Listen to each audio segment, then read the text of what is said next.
چلو سیکھیں قرآن، چلو سیکھیں قرآن، چلو سیکھیں قرآن، چلو سیکھیں قرآن، چلو سیکھیں قرآن، چلو سیکھیں قرآن۔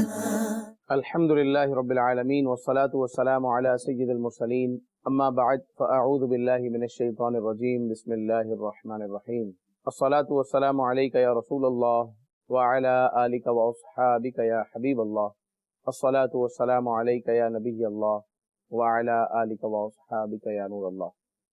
پیارے محترم اسلامی بھائی اور مدنی چینل کے ناظرین، الحمدللہ عز و جل اس وقت ہم سلسلہ فیضان علم قرآن میں حاضر ہیں۔ آپ کو اس سلسلے میں مرحبا کہتے ہیں۔ نبی پاک صلی اللہ تعالی علیہ وآلہ وسلم پر درود و سلام پڑھتے رہیں کہ آپ صلی اللہ تعالی علیہ وآلہ وسلم کے ارشاد کا خلاصہ اول الناس بی یوم القیامہ اکثرہم علی الصلاۃ، قیامت کے دن لوگوں میں سے میرے نزدیک وہ ہوگا جو مجھ پر کثرت سے درود پاک پڑھتا ہوگا۔ صلو علی الحبیب صلی اللہ تعالی علی محمد صلی اللہ علیہ وسلم۔ الحمدللہ فیضان علم قرآن کا سلسلہ جس میں قرآن مجید فرقان حمید کی آپ تلاوت سنتے ہیں اور انہی آیات کی مشق کرتے ہیں اور ساتھ ہی ساتھ انہی آیات کا ترجمہ لفظ بلفظ سننے کی سعادت حاصل کرتے ہیں۔ اللہ تبارک و تعالی آپ سب کی حاضری کو اپنی بارگاہ میں قبول فرمائے۔ یاد رکھیے کہ علم حاصل کرنے کے لیے توجہ اہم شرط ہے، اور اگر اسے لکھ کر قید کر لیا جائے تو انشاءاللہ عز و جل یہ بعد میں بھی فائدہ دے گا۔ آج ہم سورہ اعراف کی آیت نمبر 143 کی تلاوت کو اپنے سلسلے میں شامل کریں گے، لیکن اس سے پہلے میں وہ حدیث دہرا دوں، خیرکم من تعلم القرآن وعلمہ، تم میں بہترین وہ ہے جو قرآن سیکھے اور سکھائے۔ اس بہترین گروہ میں شامل ہونے کے لیے اپنا رشتہ ہمیشہ قرآن پاک سے منسلک رکھیے، یا ہم قرآن سیکھنے والوں میں سے ہوں یا ہم قرآن سکھانے والوں میں سے ہوں۔ اور قرآن پاک کی آیات کی تلاوت، اللہ اکبر، نبی پاک علیہ الصلوۃ والسلام کا ارشاد، من قرأ حرفا من کتاب اللہ فلہ بہ حسنہ والحسنۃ بعشر امثالها، جو قرآن پاک کا ایک حرف پڑھے اللہ تبارک و تعالی اسے ایک ایسی نیکی دیتا ہے جو نیکی 10 نیکیوں کے برابر ہے۔ قرآن مجید فرقان حمید میں ارشاد ہے، من جاء بالحسنۃ فلہ عشر امثالها، جو ایک نیکی لائے اس کے مثل اسے 10 نیکیاں عطا کی جاتی ہیں۔ تو حصول ثواب کے لیے اگر تلاوت قرآن کریں گے، حصول ثواب کے لیے اگر تلاوت قرآن سنیں گے اور اس کی مشق کریں گے، پریکٹس کریں گے، تو انشاءاللہ عز و جل ثواب بھی ملے گا اور دنیا اور آخرت کی بھلائیاں بھی نصیب ہوں گی۔ آئیے تلاوت قرآن کی جانب بڑھتے ہیں۔ صلو علی الحبیب صلی اللہ تعالی علی محمد صلی اللہ علیہ وسلم۔ اعوذ باللہ من الشیطان الرجیم، بسم اللہ الرحمن الرحیم۔ ولما جاء موسى لميقاتنا وكلمه ربه قال رب أرني أنظر إليك قال لن تراني ولكن انظر إلى الجبل فإن استقر مكانه فسوف تراني فلما تجلى ربه للجبل جعله دكا وخر موسى صعقا فلما أفاق قال سبحانك تبت إليك وأنا أول المؤمنين۔ سورہ اعراف کی آیت نمبر 143 کی آپ نے تلاوت سنی، اور جیسا کہ آیت سے ظاہر ہے کہ یہ آیت حضرت موسیٰ علیہ السلام نے اپنی ایک عرض اللہ تبارک و تعالیٰ کی بارگاہ میں جو پیش کی تھی، جس میں رب کریم عز و جل کے دیدار کی عرض اللہ تبارک و تعالیٰ کے حضور موسیٰ علیہ السلام نے پیش کی تھی، اس کا بیان ہے۔ انشاءاللہ جب لفظ بلفظ ترجمہ کی طرف ہم بڑھیں گے، ورڈ ٹو ورڈ ٹرانسلیشن کے سیگمنٹ کی طرف بڑھیں گے، تو انشاءاللہ اس آیت کو سمجھیں گے، مگر اس سے پہلے ہم تلفظ کی درستگی کی کوشش کرتے ہیں۔ مشق ضروری ہے، پریکٹس ضروری ہے۔ آئیے مل کر قرآن پاک کی ان آیات کو یاد کرنے کی اور اپنے تلفظ درست کرنے کی کوشش کرتے ہیں۔ ولما میم مشدد ہے غنہ ہوگا. ولما جاء موسیٰ، واو کے اوپر ایک آپ علامت دیکھ رہے ہیں، چھوٹی سی دال ہے یہ، گویا کہ یہ جزم کی علامت ہے. آج انشاءاللہ ہم اپنے سبق میں آپ کو سکون اور جزم کے متعلق باتیں بیان کریں گے، اور یہ مدنی قاعدے کا سبق نمبر 11 ہے. سکون اور جزم کے متعلق یہ جو واو کے اوپر چھوٹی سی دال بنی ہے اسے جزم کہتے ہیں، اور جس حرف پر یہ ہو اسے ساکن کہتے ہیں. یعنی یہ کہا جائے گا کہ واو ساکن ہے، میم متحرک ہے، میم پر حرکت ہے، میم متحرک ہے، واو ساکن ہے، سین متحرک ہے. اسی طرح لمیقاتنا، اس میں یا ساکن ہے، لمیقاتنا یا ساکن ہے کیونکہ یا کے اوپر علامت جزم موجود ہے. اور یا جب ساکن ہو اور اس سے پہلے زیر ہو تو وہاں یا مدہ ہوتا ہے، ایک الف یعنی 2 حرکات کے برابر کھینچ کر پڑھتے ہیں. وَكَلَّمَهُ رَبُّهُ، وَكَلَّمَهُ، لام مشدد ہے، توجہ دیجئے. وَكَلَّمَهُ رَبُّهُ قَالَ رَبِّ أَرِنِي، رَبِّ أَرِنِي، ارینی کے آخر میں یا ساکن ہے، اس کے اوپر علامت جزم موجود ہے، اور یا مدہ ہونے کے ساتھ ساتھ یہاں مد کی بھی ایک قسم پائی جا رہی ہے. رب ارینی انظر الیک، انظر الیک، ضا حروف مستعلیہ میں سے، اس کا خیال رکھیں. انظر الیک. قال لن ترانی، لن ترانی، ترانی، ترانی نہیں کہنا ورنہ تو تا بن جائے گا. تا کو تا رہنے دیجئے، را کو پر پڑھیں کیونکہ اس کے اوپر کھڑا زبر ہے، اور زبر ہو یا کھڑا زبر ہو، پیش ہو یا الٹا پیش ہو، چاروں کیفیات میں را پر پڑھا جائے گا. ولیکن انظر، ولیکن کا جو نون ہے یہ متحرک ہے، مگر اس سے اگلا نون یہ ساکن ہے، اور وا کے بعد را یہ بھی ساکن ہے، اس کے اوپر علامت جزم موجود ہے. الی الجبل، الی الجبل، فإن استقر، فإن استقر، سین ساکن ہے، فإن استقر،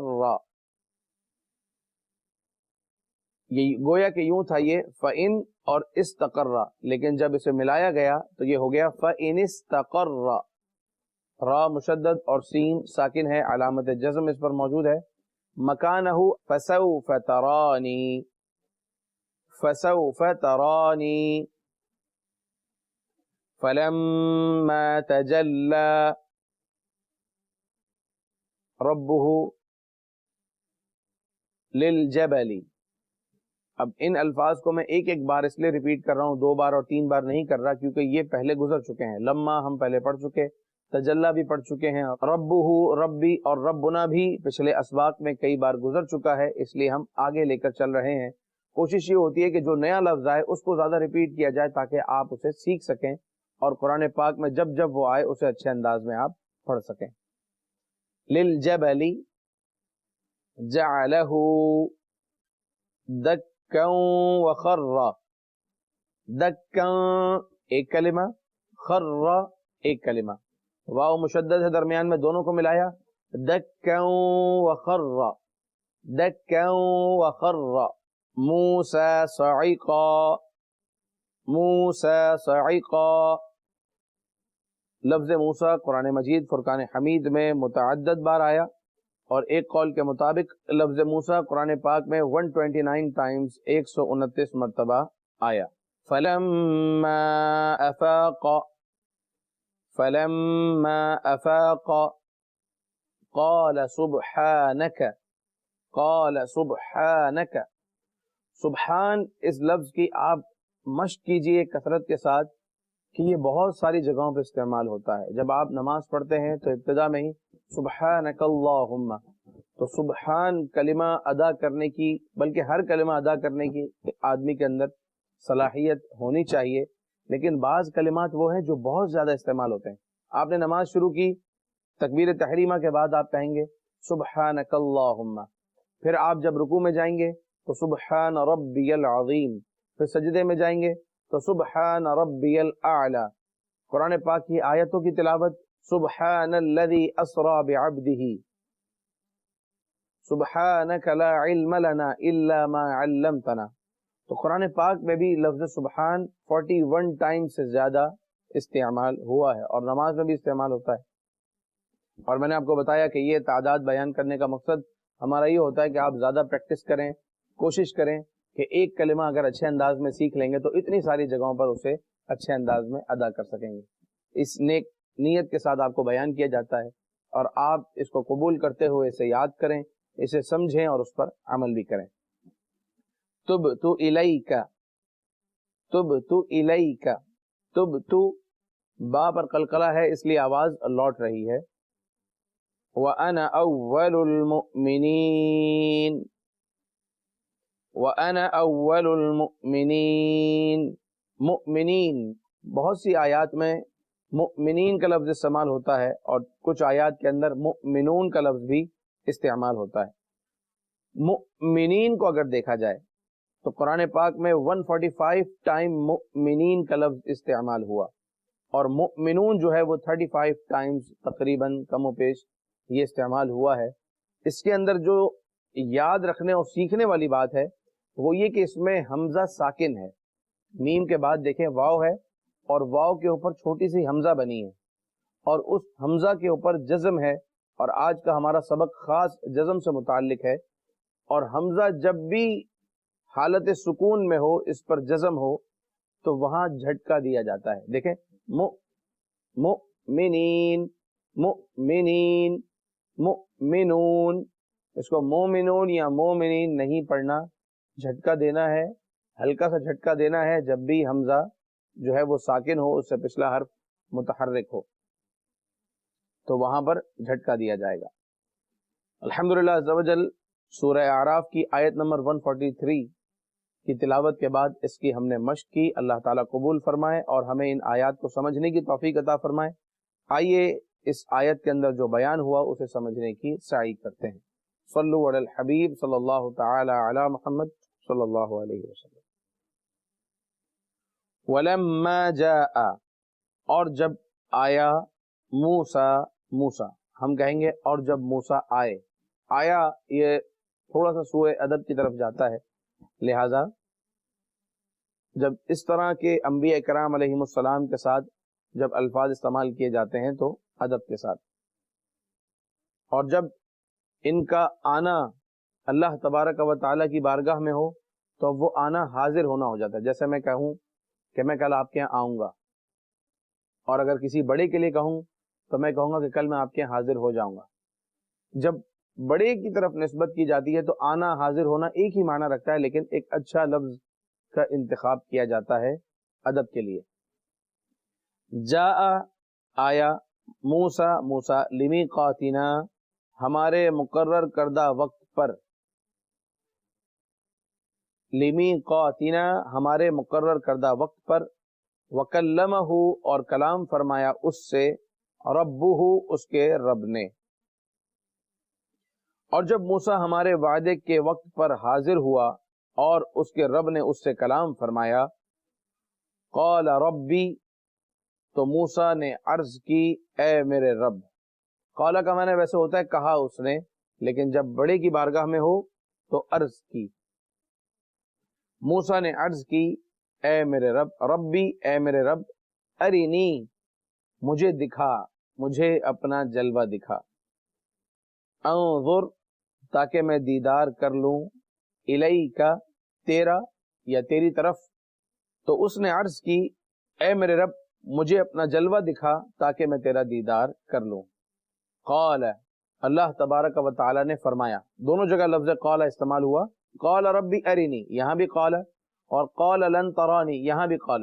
قال کی نسبت جب موسیٰ علیہ السلام کی طرف ہوئی تو ترجمہ ہم نے کیا کہ موسیٰ علیہ السلام نے عرض کی، کیونکہ اللہ کی بارگاہ میں عرض کی، اور جب قال اللہ تعالیٰ نے فرمایا تو اللہ کے لیے ہم نے لفظ استعمال کیا فرمایا، کہا نہیں فرمایا۔ کہنا فرمانا بات ایک ہی ہے لیکن ادب کا تقاضا ہے۔ لن ترانی تو ہرگز نہ دیکھ سکے گا مجھے، لن کا معنی ہوتا ہے ہرگز، ترا دیکھنے کے حوالے سے استعمال ہوتا ہے نی مجھے، لن ترانی تو ہرگز نہ دیکھ سکے گا مجھے، ولیکن انظر ولیکن اور لیکن یا البتہ، انظر تو دیکھ۔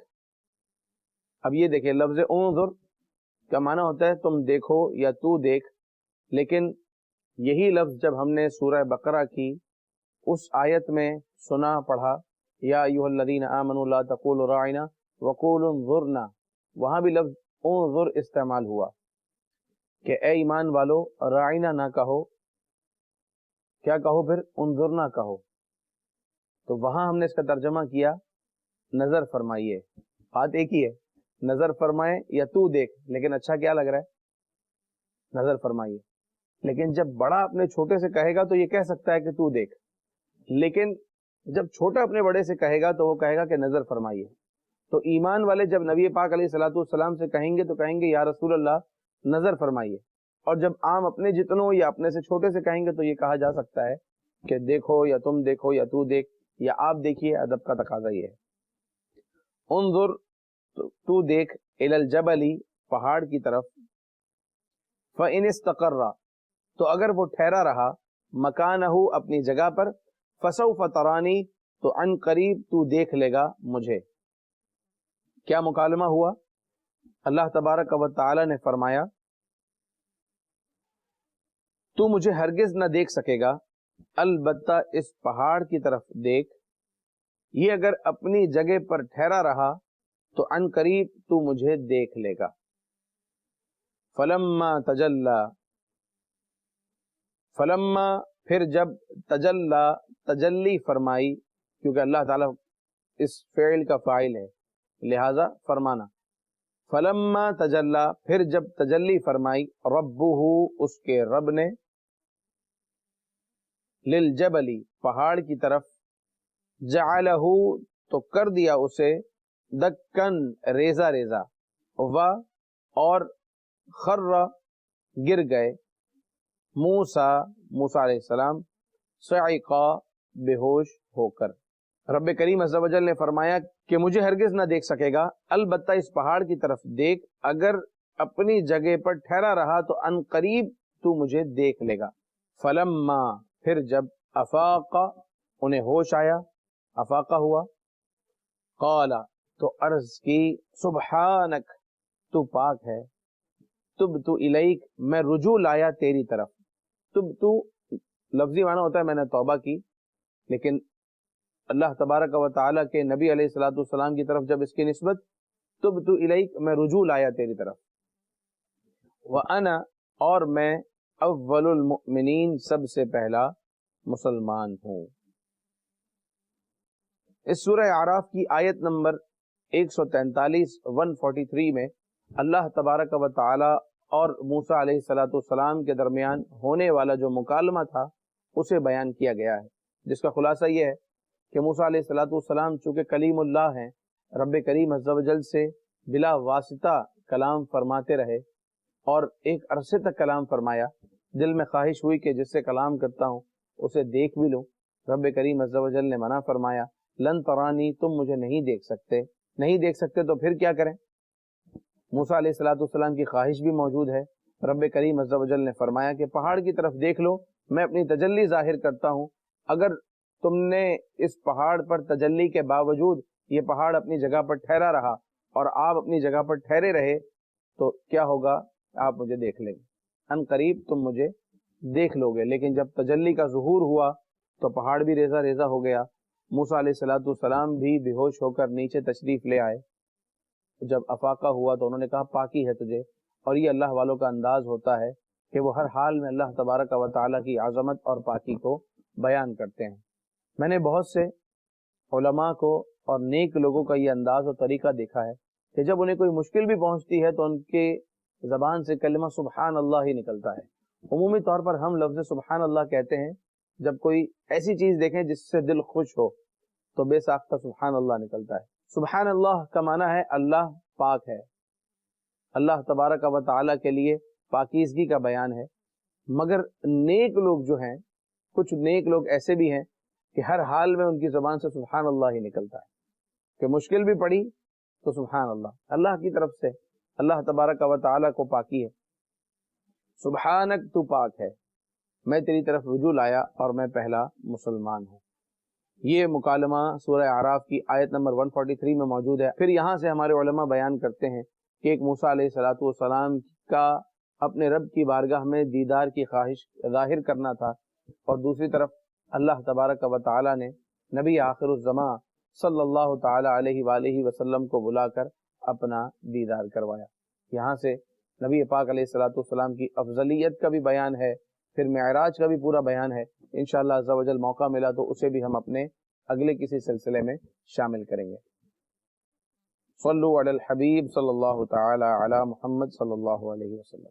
پیارے و محترم اسلامی بھائی اور مدنی چینل کے ناظرین، آیات کی تلاوت کے بعد اور ترجمے کے بعد ہمارا سیگمنٹ ہوتا ہے قرآنی واقعات سے، اور آج جو قرآنی واقعہ ہم اپنے درس میں شامل کر رہے ہیں، آپ نے سنا ہوگا کہ حضرت یونس علیہ السلام اللہ کے نبی مچھلی کے پیٹ میں رہے، لیکن وہ واقعہ کیا تھا، آپ مچھلی کے پیٹ میں کیوں پہنچے، کتنے دن رہے، کس طرح باہر آئے، اس واقعے کا ایک حصہ قرآن مجید فرقان حمید میں بیان ہوا ہے۔ انشاءاللہ عز و جل آج اسے بیان کریں گے۔ ہو سکے تو آپ پین لے لیجئے، نوٹ بک لے لیجئے اور اس سے حاصل ہونے والے نکات تحریر کرتے چلے جائیں۔ حضرت یونس علیہ السلام اللہ کے نبی، اور ان کے نام سے پوری قرآن پاک میں ایک سورت موجود ہے، سورہ یونس، چنانچہ اسی کے اندر اس واقعے کا اشارہ ملتا ہے۔ جس طریقے سے دیگر انبیاء کرام علیہ السلام لوگوں کو تبلیغ کرنے کے لیے، ہدایت کی طرف بلانے کے لیے بھیجے گئے، اس طرح یونس علیہ السلام بھی ایک قوم کی طرف، ایک بڑے شہر کی طرف، ایک بڑے ایریا کی طرف آپ کو مبعوث کیا گیا۔ قوم جو تھی وہ بت پرستی میں مبتلا تھی۔ حسب معمول نبی کا کام منع کرنا، آپ نے منع فرمایا، اللہ تبارک و تعالیٰ کی وحدانیت کا درس دیا، توحید کا اعلان کیا اور وحدانیت کی طرف بلایا، مگر قوم نہ مانی۔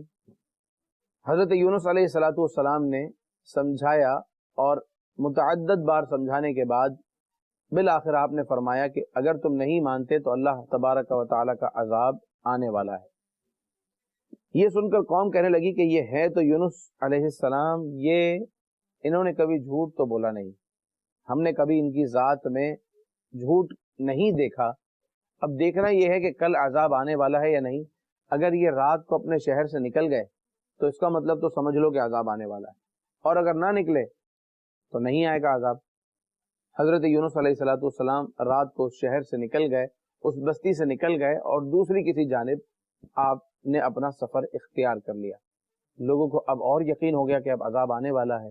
جب صبح ہوئی تو چاروں طرف سے کالی بدلیاں یہ نمودار ہونے لگیں، ظاہر ہونے لگیں، جس سے اب اور یقین ہو گیا کہ عذاب آنے والا ہے۔ اس پر ایک اور کہ جنگل کی طرف سے دھوئیں اٹھنا شروع ہو گئے، کالی بدلیاں اور جنگل کی طرف سے دھوئیں، اب تو انہیں یقین ہو گیا کہ عذاب اب آیا ہی چاہتا ہے۔ عذاب سے کون نہیں ڈرتا؟ انہوں نے اسی وقت توبہ کی، اور توبہ کا انداز یہ تھا کہ یہ سب کے سب پرانے کپڑے پہن کر عاجزی انکساری کے ساتھ جنگلوں کی طرف نکل گئے۔ حال یہ ہو گیا کہ مرد اپنی عورتوں سے جدا ہو گئے، بچے اپنی ماؤں سے جدا ہو گئے، اور ہر ایک اللہ تبارک و تعالیٰ کی بارگاہ میں گڑ گڑا کر توبہ کرنے لگا، اپنے گناہوں کی معافی چاہنے لگا۔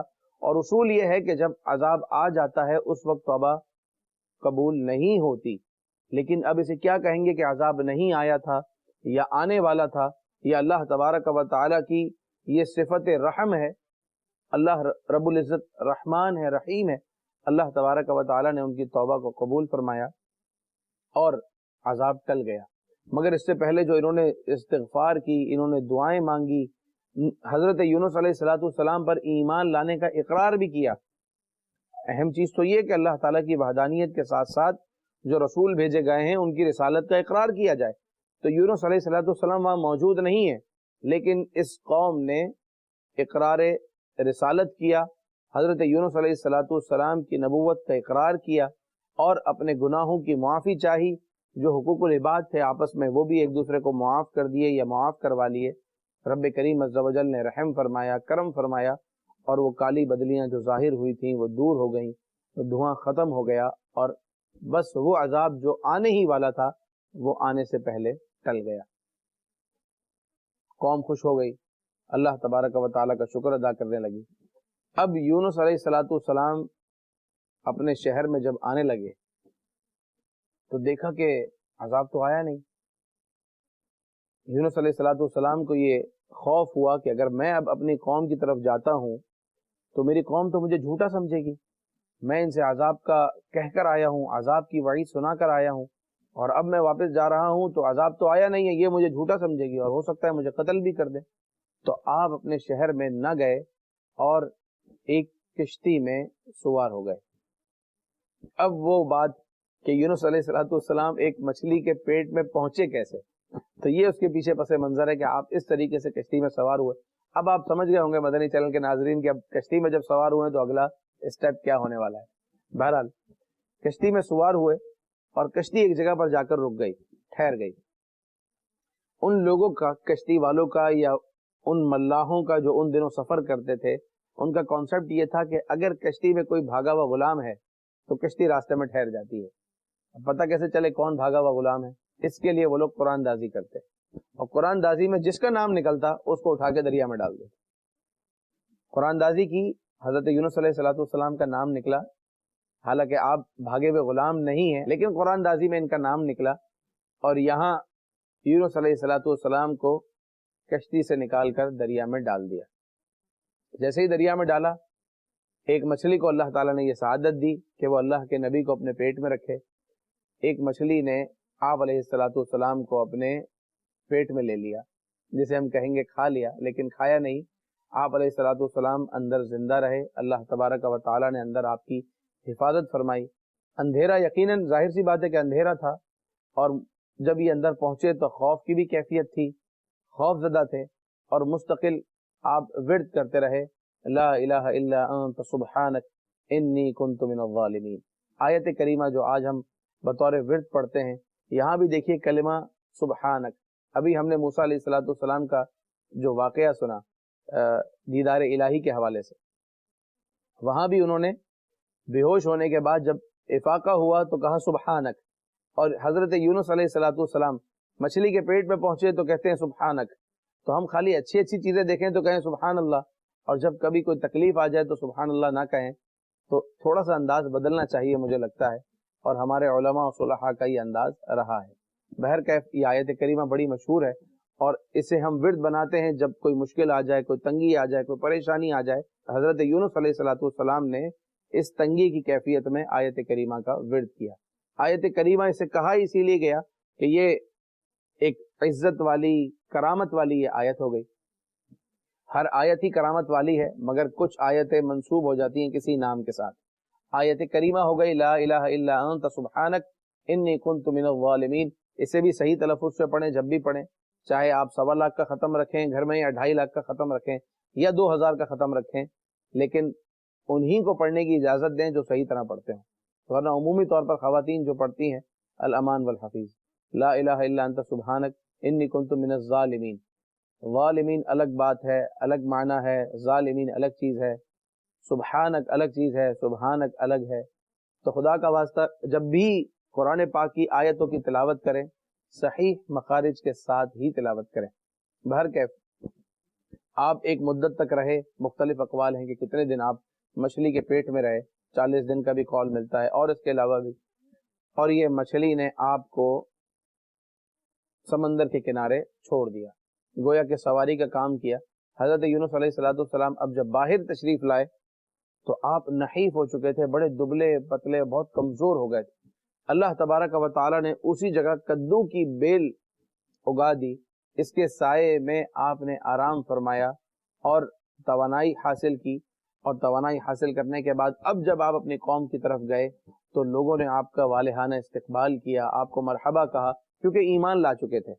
اب وہ بات حضرت یونس علیہ السلام سمجھ رہے تھے اولاً کہ قوم جو ہے مجھے جھوٹا سمجھے گی، لیکن قوم نے عذاب کی علامتیں دیکھ لی تھی، تو اس لیے ان کی تصدیق ہو چکی جو یونس علیہ السلام نے کہا کہ عذاب آنے والا ہے، اور ان کے توبہ کرنے کی وجہ سے اللہ تعالیٰ نے انہیں معاف بھی کر دیا، اور یونس علیہ السلام پر یوں ان کی قوم ایمان لے آئی۔ یہاں جو عذاب بالکل آیا ہی چاہتا تھا اور آنے کے بعد ٹل گیا، آخر ان لوگوں نے ایسی کون سی دعا مانگی جس سے عذاب ٹل گیا؟ تو مفسرین نے ان عبارتوں کو بیان کیا ہے، کوڈ کیا ہے، اور وہ آپ مدنی چینل کی اسکرین پر دیکھیں گے۔ جب بھی کبھی کوئی مشکل اور پریشانی آ جائے تو اس عبارت کو پڑھیں، اس عربی کی دعا کو پڑھیں، انشاءاللہ عز و جل اس کی برکت سے اللہ نے چاہا تو وہ تکلیف دور ہو جائے گی۔ وہ دعا یہ ہے، یا حی حین لا حی ویا حی یحیی الموتى ویا حی لا الہ الا انت۔ مدنی چینل کی اسکرین پر ہے، آپ اپنے موبائل سے اسنیپ شاٹ بھی لے سکتے ہیں، پھر بعد میں اسے یاد کر سکتے ہیں، اسے تحریر بھی کر سکتے ہیں، اور تحریر کر کے بھی اسے یاد کیا جا سکتا ہے۔ الحمدللہ عز و جل اس قرآن واقعے میں بہت سا درس ہے کہ رب کریم عز و جل کا ہمیشہ شکر ادا کرنا چاہیے، کبھی کوئی مصیبت آ جائے بلکہ ہر وقت ہی آدمی کو توبہ اور استغفار کرنی چاہیے، مگر کبھی کوئی وہ چیز دیکھے جو ناپسندیدہ ہے، مصیبت ہے، تو اس میں خاص طور پر اللہ تبارک و تعالیٰ کی طرف لو لگانی چاہیے کہ اکثر عذابات جو ہے وہ گناہوں کی وجہ سے آتے ہیں۔ تو اگر آج ہم سنتے ہیں کہ ہمارے ملک میں، ہمارے شہر کے کسی حصے میں جزوی عذاب آیا ہے، کوئی چھوٹی آفت نازل ہوئی ہے، چھوٹی اس اعتبار سے کہ سارا ملک یا ساری دنیا اس آفت میں نہیں آ گئی، ایک خاص حصہ اس آفت کی زد میں آیا ہے، تو ہمیں اللہ تبارک و تعالیٰ کی بارگاہ میں توبہ اور استغفار کی کثرت کرنی چاہیے۔ اللہ تعالیٰ عمل کی توفیق عطا فرمائے۔ ادب قرآن کے صدقے اللہ تعالیٰ ہمیں آداب قرآن نصیب فرمائے، با ادب با نصیب اور بے ادب بے نصیب۔ قرآن مجید فرقان حمید کی جو کتاب ہے، مصحف شریف، اس کا خاص ادب کیجیے، اسے ہو سکے تو جزدان میں رکھیں، اگر اسے بغیر جزدان کے رکھتے ہیں تو اس کی صفائی کا بھی خیال رکھیں۔ گھروں میں قرآن پاک موجود ہوتے ہیں اور بہت دنوں تک ہاتھ نہ لگانے کی وجہ سے ان کے اوپر گرد و غبار بھی آ جاتا ہے، تو ایسا مت کیجیے، یہ عام کتاب نہیں ہے، یہ اللہ تبارک و تعالیٰ کا کلام ہے، اس کی صفائی کا بھی خیال رکھیں۔ نمبر 2 بات یہ کہ قرآن کے اوپر کوئی چیز نہیں ہونی چاہیے، اگر کسی شیلف میں بھی قرآن رکھا ہے تو اس سے اوپر والی شیلف خالی ہو، اس شیلف میں کچھ بھی نہ ہو۔ اگر الماری کی سب سے اوپر والی شیلف میں آپ نے رکھا ہے تو اس کے اوپر جو ہے وہ کچھ بھی نہیں ہونا چاہیے، قرآن پاک سے اوپر کچھ بھی نہ ہو۔ اللہ تعالیٰ ادب قرآن نصیب فرمائے، آمین بجاہ النبی الامین صلی اللہ تعالی علیہ وآلہ وسلم۔ سبحانک اللہم وبحمدک، اشہد ان لا الہ الا انت، استغفرک واتوب الیک۔ صلو علی الحبیب صلی اللہ تعالی علی محمد صلی اللہ علیہ وسلم۔